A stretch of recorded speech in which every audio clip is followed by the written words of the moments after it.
Salandria wears its years like a tide. Old marks, new water, the map remembers. Beyond the broken sea and past mountains that form the spine of the world. The continent of Khorvaguad keeps its own long ledger. The singers say the age of heroes began here. The Gunhilder range gold-veined bones of the earth does not argue. To read the nations carved into this stone, turn back the count to the age of exploration and the 178th year of Il Requiem, when new names set foot on older soil. They came south of Nital with tents and surveyors' chains, paper laws and iron appetites. Axes outpaced oaths. Oak became beam, beam became barges, barges became roads, stripped of their shade. It's the hush that lived in Nital, owl dark, root deep, thinned to smoke. Elorth Timberwing, king of the Satari elves, called the scattered clans to one banner. The Holy Ram Empire answered with weapons no one had seen, siege weapons that spat starfire, spots of molten tar that burned through bark and breath, and rank upon rank of shield work. So what followed took a name of its own, the War of Ashes, and it burned for 7 winters. Luinari groves went to cinder.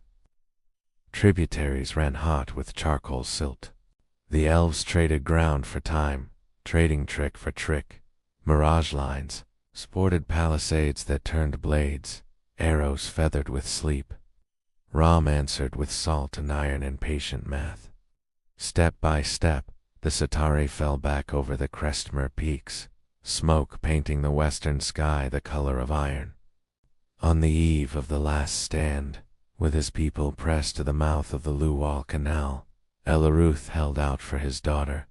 Nilet rode for Khor, a nation native to this land, old in its bones, with a plea and a risk tied into one. Khor's fame was already a thing with sharp edges. Heroes who'd stood against flood and famine, mages who read the bay's hum the way a scribe reads lines, and a fleet that knew every shoal by its true name. Dawn came. Khor did not. Ram tightened the noose. The canal narrowed, banks churned to boot-sucking mud, and every path out led through steel. Elarith laid his sword across his palms, ready to surrender. Then the sea changed its mind. A wall of hulls shouldered the horizon, ribbed sails fat with a west-running wind. Bay-blue prayer pennants snapped from every halyard stormhouse cloth, logged and blessed beneath the kraken mark of Khor's tide sages. Wheel hands held the line while the mages took the bows and bent the currents. Water heaved. Single long swell rose and ran, struck the Ram shore like a door kicked in, and split the battlefield into wrong answers. Where ranks had been a sum, ravines opened. Where the shore had been level, it tore into steps of wet stone. Men looked down and found themselves on islands named Panic. Lady Khorva, daughter of the sea, came ashore with Nilet's hand in hers. Their words stopped the killing. Their vow ended the war. Outposts, north of the Crestmers, became towns with names and markets. The line between elf and man took a new name, the Satari Accords. Khor wrote its law on the water and the road both. Stormhouse bells for prayer and passage. Bay-blue pennants logged against the voyage. Warding currents purchased and recorded in neat, salt-stained hands. Backed by a fleet that could read weather like scripture and by spellwork. Khor spoke a simple warning to the world. War would not be tolerated. And they meant every word. Those who raised steel against their neighbors found themselves ferried to Torsen, Khor's capital, and paid their forfeit beneath Khorva's eye. The peace edicts were not poems, had teeth. In the 188th year, raiders out of Ravania sacked a northern village for the old reasons. Hungry bellies and hotter knives. Khorva took the clan, elders, raiders, mothers, the ones who carried their water, and marched them beneath a blood moon to the stone stairs above Torsen's bay. At the bell's third toll, The tide ran red enough to stain the pilings. Men called it the bloody city after, in the way you name a scar when it has finished speaking. Peace, like stone, is set with a hammer. For a time, the setting held. Trade fattened, then civilized. Caravans ran with fewer spears and more scales. Stormhouse scribes grew ink-stingy and exacting. A helmsman could recite their last 3 voyages by bell and tide without looking at the log.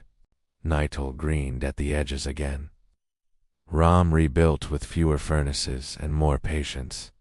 In the 195th year of Ilrequium, under Queens Corva and Nalet, the age of peace had outlasted any scribe's wager.